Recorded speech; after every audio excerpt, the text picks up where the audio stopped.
की अपनी राय है जिसकी पुष्टि नेशन कॉमरेड हरभजन सिंह सिद्धू, वो नाम जिसने पूरी जिंदगी लगा दी देश के तमाम मजदूरों के लिए, उनको उनका हक दिलाने के लिए, उनकी लड़ाइयाँ लड़ने के लिए। हरभजन सिंह सिद्धू कभी सरकार से लड़ाई लड़ने में पीछे नहीं रहते, बशर्ते मसला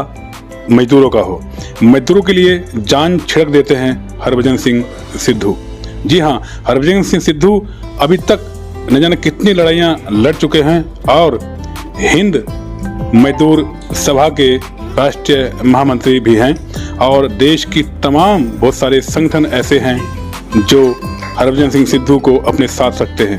क्योंकि ये लड़ाई लड़ने में,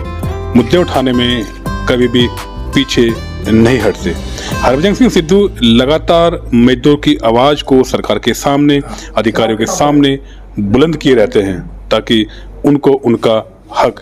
दिलाया जा सके। हाल ही में सिद्धू साहब ने मीडिया से बात करते हुए अपने विचार साझा किए और अपनी तमाम उपलब्धि के साथ साथ मजदूरों के लिए क्या क्या किया, मजदूर लड़ाई कैसे लड़ रहे हैं, उसको विस्तार से बताया। आइए सुनते हैं हरभजन सिद्धू जी की जुबानी उनकी लड़ाइयों की पूरी कहानी। समय मिल पाया हमारे बीच में सरदार हरभजन सिंह सिद्धू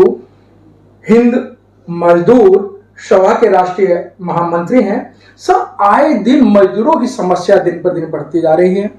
और ओपीएस को लेके जो बीच में कुछ शांत हो गया था, फिर ओपीएस का मसला फिर शुरू हो गया है। तो सर क्या लगता है कि सरकार जो है मजदूरों की बातों को क्यों नहीं मान रही, मजदूरों की समस्या का हल क्यों नहीं कर रही? आए दिन मजदूर रोड पे दिखाई देते हैं। देखिए, मेरा नाम हरभजन सिंह सिद्धू, मैं महामंत्री हूँ हिंद मजदूर सभा का। जो आपका बहुत ही इम्पोर्टेंट क्वेश्चन है आपका, क्योंकि पिछले 10 साल से जो हमारे केंद्र में सरकार जो है राज कर रही है, वो सरकार जो है वो पूंजीपतियों के दबाव में काम कर रही है। वो देश का पूंजीपति हो या विदेश का पूंजीपति हो, उन्होंने सरकार के ऊपर इतना दबाव बना रखा है अपने फायदे के लिए, और इसकी वजह से सरकार जो है वो उसने घुटने टेक दिए हैं पूंजीपतियों के आगे। और पूंजीपतियों की मांग शुरू से रही है कि लेबर लॉ जो हैं वो फ्लेक्सिबल होने चाहिए और हर मालिक को ये अधिकार मिल जाए कि वो जब जी चाहे जिसको रखे और जब जी चाहे उसको नौकरी से निकाल दे। तो लिहाजा उन्होंने इस मांग को मान लिया है और इस मांग को मानते हुए उन्होंने सारे हमारे श्रम कानून जो अंग्रेजों के ज़माने से लेकर और उसके बाद देश के 75 साल आज़ाद होने तक जो संघर्ष करने के बाद हमें प्राप्त हुए हैं, जिसमें काम के घंटे 8 होने चाहिए और नौकरी के ऊपर जो है हर एक कर्मचारी की जान माल का जो हिफाजत होनी चाहिए और उनको उनके जो वेतन है वो जितनी महंगाई है उसको देखते हुए हर 3 साल के बाद उनका वेज रिवीजन होना चाहिए और उनके जो दूसरे सुविधाएं हैं, चाहे वो महंगाई की सुविधाएं हैं, चाहे उनके रहने की व्यवस्था है, चाहे उनके मेडिकल हेल्थ की प्रॉब्लम है, चाहे उनके बच्चों की पढ़ाई का सवाल है, चाहे उनका कॉलोनियों को मेंटेन करने का सवाल है, इनके ऊपर बाकायदा पहले सरकार जो है वो पॉजिटिव थी और फैक्ट्रियाँ उद्योग कैसे चलेंगे इसके ऊपर एक बहुत अच्छे तरीके से संघर्ष के बाद समझौता हुआ था कि मालिक के क्या अधिकार रहेंगे और उसकी ड्यूटी रिस्पॉन्सिबिलिटी क्या होंगी और कर्मचारियों के क्या रिस्पॉन्सिबिलिटी होगी और उसकी क्या अधिकार होंगे कर्मचारियों के, ये सारे सेटल्ड थे। परंतु इन्होंने 2019 के बीच में मालिकों के दबाव में आकर ये तय कर लिया सरकार ने कि भाई हम जितने भी श्रम कानून, हमारे 44 श्रम कानून थे, उनको बदलकर इन्होंने 4 कोड में लाने की बात कर ली है। वो जितना भी प्रोविजन उसमें वर्कर के हित में था, जो हमारे 44 श्रम कानून थे, वो इन्होंने सब निकाल दिए हैं और मालिकों के हित में उसके अंदर सारे प्रोविजन डाल दिए हैं। तो उसको हमने बहुत विरोध भी किया क्योंकि हमारे से कोई वार्ता नहीं हुई और उसको ड्राफ्ट करने से पहले कोई कंसल्टेशन नहीं हुआ। तो लिहाजा हमने कहा, उसका लिखित में भी जवाब दिया और फिर हमने 10 मजदूर संगठनों ने एक मंच बना लिया कि इसमें एक मजदूर संगठन कोई बात कहे तो उसको सरकार कहेगी कि शायद हम किसी वजह से अपना मत दे रहे हैं। तो 10 मजदूर संगठन, जो 12 मजदूर संगठन देश के अंदर मान्यता प्राप्त हैं लेबर मिनिस्ट्री से, उसमें से 10 मजदूर संगठन इकट्ठा हम एक प्लेटफॉर्म पे काम कर रहे हैं। परंतु दूसरा मजदूर संगठन जो भाजपा से जुड़ा हुआ, भाजपा का लेबर विंग है और आरएसएस का लेबर विंग है, भारतीय मजदूर संघ, उसने भी हमारे साथ बैठकर इसके ऊपर एक कॉमन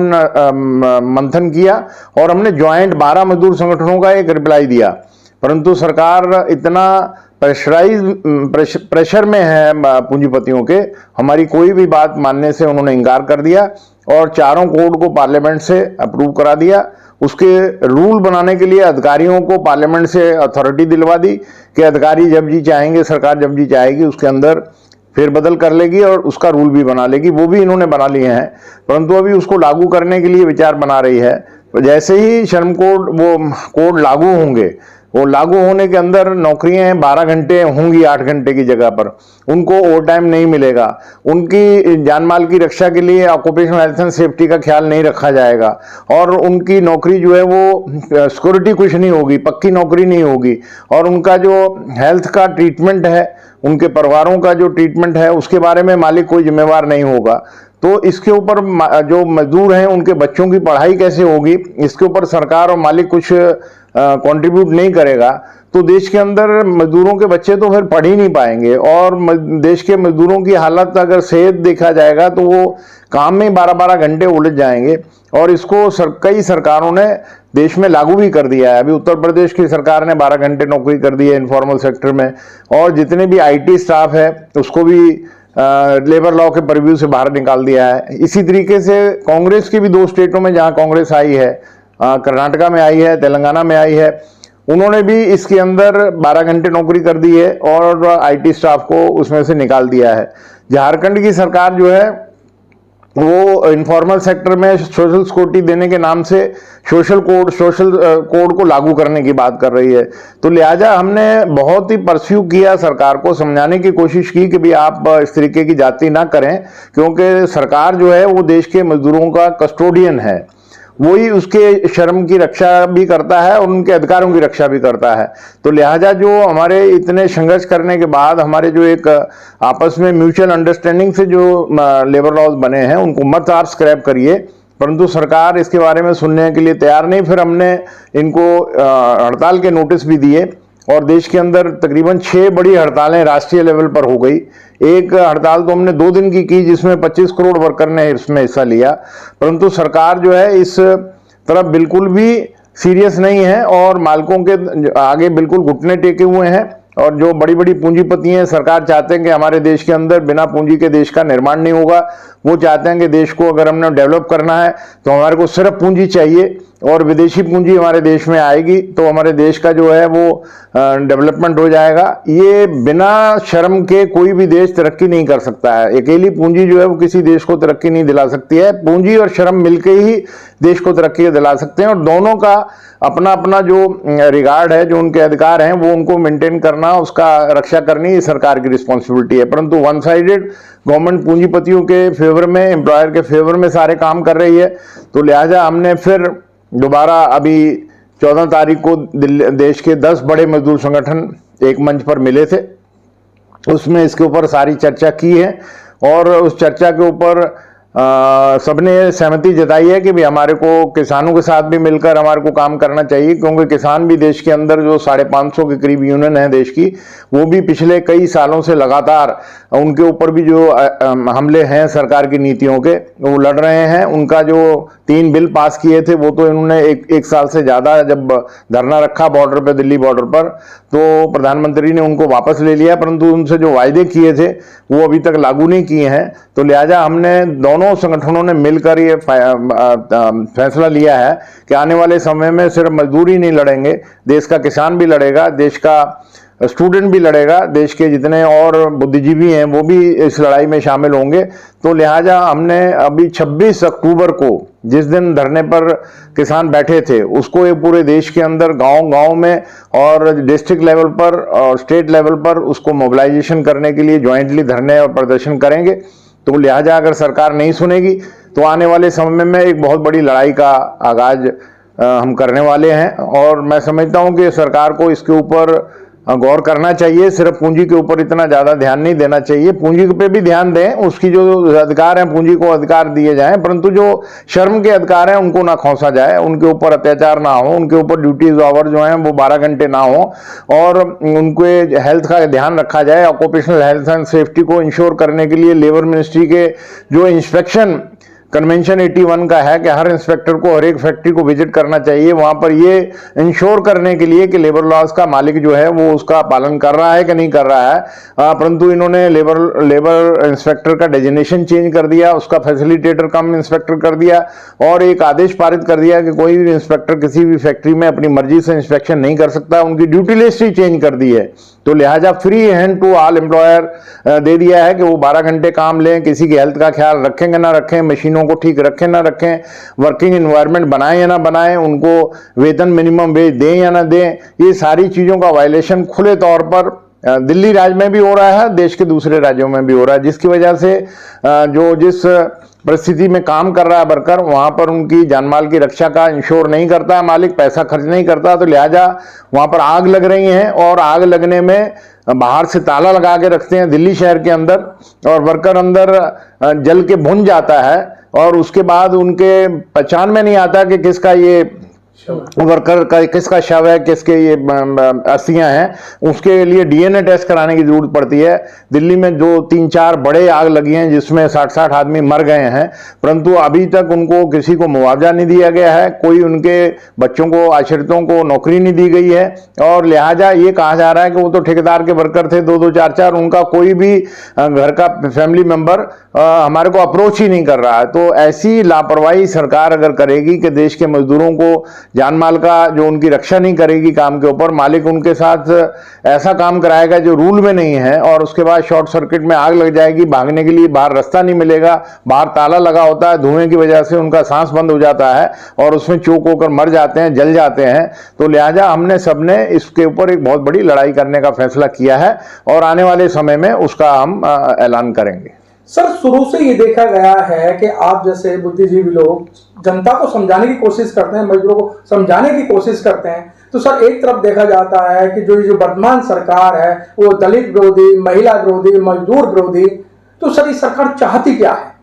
सरकार सिर्फ पूंजीपतियों को चाहती है, वो चाहती है कि भी हमारे को सरकार में बने रहने के लिए सिर्फ कोई मदद कर सकता है तो पूंजीपति ही कर सकता है, धनवान आदमी कर सकता है, मजदूर हमारे को कोई पैसे की वजह से हमारे को नहीं कर सकता है। पैसे की वजह से हम वोट को खरीदेंगे, और पूरे देश की जो नागरिक हैं उनको इन्होंने जात में, धर्म में बांट कर रख दिया है। 5 किलो गेहूं देंगे, 5 किलो चावल देंगे, बस आप बैठे घर में खाते रहिए, उनको नौकरी नहीं देंगे। 80 करोड़ को कहते हैं कि हम खाना देते हैं, तो इसका मतलब 140 करोड़ में से 80 करोड़ बेरोजगार है। जिस देश के अंदर 180 करोड़ 140 में से करोड़ में से बेरोजगार है, वो देश कैसे तरक्की करेगा? और ये कैसे अपने डींग मारते हैं कि भी हम 5वीं अर्थव्यवस्था बन गए हैं दुनिया की, और 47 में हम तीसरी अर्थव्यवस्था बन जाएंगे और डेवलप कंट्री हो जाएगी। ये हम किसी भी देश के नागरिक के समझ से बाहर है, और लोगों के अंदर जातिगत तरीके से, धर्म के नाम से इस तरीके से बंटवारा कर रखा है कि जो मजदूर इनकी नीतियों से उत्पीड़ित है, परंतु जब चुनाव आता है तो उनको इसके लालच में बांटकर ये अपना राज करने का काम कर रहे हैं, जैसे अंग्रेज करते थे। उस नीतियों पर ये चल रहे हैं जो देश के लिए हित में नहीं है और आम देश के नागरिक के लिए हित में नहीं है। इसलिए देश का आम नागरिक अभी जाग चुका है और वो हमारी बात को समझ रहा है। पिछले लोकसभा इलेक्शन में उन्होंने इनको सबक सिखाने की बात की है, परंतु उसके अंदर भी जो ईवीएम है वो एक बहुत बड़ा देश के नागरिक के सामने खतरा बना हुआ है कि उस ईवीएम को बाहर से या उसको जिस भी तरीके से मैनिपुलेट करते हैं, मेजॉरिटी वोट कहीं डालती है, वो वोट कहीं चला जाता है। इसके ऊपर भी आम चर्चा देश में जरूर हो रही है, परंतु अभी इसके अंदर भी कोई प्रोटेक्शन नहीं मिला है। बाकी जो आपने बात की है ओल्ड पेंशन स्कीम की, वो देश के अंदर हर एक कर्मचारी की बुढ़ापे का सहारा जो है वो ओल्ड पेंशन स्कीम है, परंतु उसमें भी पूंजीपतियों के दबाव में उनका इन्होंने चेंज करके पहले न्यू पेंशन स्कीम ले आए थे, अब न्यू पेंशन स्कीम को चेंज करके यूपीएस लाए हैं, यूनाइटेड पेंशन स्कीम को लाए हैं। उसके ऊपर भी अभी लोगों को पता नहीं लग रहा क्योंकि ऑर्डर अभी इशू नहीं हुए हैं। अगर वो ऑर्डर इशू होंगे तो उसको पढ़ने में पता लगेगा कि इसके अंदर इन्होंने क्या क्या चेंजेस किए हैं। परंतु जो प्रेस कॉन्फ्रेंस के जरिए पता लगा है कि उसमें रिटायरमेंट के अंदर जो वर्कर का पैसा कटेगा 10% और 18.5% सरकार का पैसा होगा, वो 28.5% पैसे में से रिटायरमेंट पर उसको कुछ भी नहीं मिलेगा, उसको 6 महीने की तनख्वाह दी जाएगी सिर्फ। और जबकि एनपीएस में वो 60% घर में लेके जाना था, ओपीएस में 100% घर में लेके जाता है, तो पेंशन जो है सरकार देती थी। तो लिहाजा अगर आम वर्कर के बुढ़ापे का सहारा सरकार नहीं देखेगी तो वो किस तरीके से काम चलेगा। हर एमएलए, हर काउंसलर, हर एमपी, हर मिनिस्टर चाहता है कि वो जितनी दफा एमपी बने, जितनी दफा एमएलए बने, उतनी उसको पेंशन मिले विदाउट एनी कॉन्ट्रीब्यूशन। उनका मेडिकल ट्रीटमेंट भी फ्री होगा, उनका ट्रेवल भी सारा फ्री होगा, बच्चों के एजुकेशन भी सारे फ्री होंगे। तो ये देश के अंदर राजाशाही हो गई है। ये जो एक लोक राज जो है, लोक राज के हटकर ये राजाशाही जो है, पिछली जो पहले जमाने में राजा राज करते थे और लूटते थे आम देश के नागरिकों, उसी रास्ते पर ये सरकार चल रही है। परंतु मुझे उम्मीद है कि लोग बाग अभी जाग चुके हैं, लोगों को ये चीजें, इनकी पॉलिसी समझ आ चुकी हैं और आने वाले समय में इनको हमारी जो लड़ाई चल रही है उसको बल मिलेगा, जनता का सहयोग मिलेगा। तो और आने वाले समय में इस सरकार को भी इस बारे में सबक जनता जरूर सिखाएगी। सब हिंद मजदूर सभा का अगला स्टेप क्या होगा, क्योंकि आप तो रोड पे और आप तो डायरेक्ट मंत्रियों से भी लड़ने का काम करते हैं मजदूरों के फेवर के अंदर, तो सर अगला क्या आपका योगदान है? देखिए, हिंद मजदूर सभा वो देश के अंदर एक ऐसा मजदूर संगठन है जिसका किसी राजनीतिक पार्टी से कोई भी हमारा डायरेक्ट एफिलिएशन नहीं है। हम किसी से डायरेक्ट संबंध नहीं रखते, हम किसी का डिक्टेशन नहीं मानते हैं और हमारा डिक्टेशन सिर्फ हमारा मेंबर देता है हमारे को। अगर मेंबर के अधिकारों के ऊपर हमले हैं तो ये मेंबर की, मजदूर की यूनियन है, तो अगर मजदूर की यूनियन के ऊपर, उनके हकों पर मजदूरों पर हमले होंगे तो हिंद मजदूर सभा चुप करके बैठ ही नहीं सकती है। और हमारी सारी 75 साल का हमारा जर्नी है, जब से 48 में हमारा जन्म हुआ है, और इस 75 साल में हमने बहुत बड़ी बड़ी लड़ाइयां लड़ी हैं, चाहे वो बोनस की लड़ाई हो, चाहे वो काम के घंटे की लड़ाई हो, चाहे उसकी तनख्वाह बढ़ाने का काम हो। तो कोई भी सरकार रहेगी, अगर उसकी मजदूर विरोधी नीतियां वो हमारे ऊपर लादने की बात करेंगे तो हिंद मजदूर सभा उसका डट के मुकाबला करेगी। ठीक है सर, बहुत बहुत धन्यवाद सर आपका।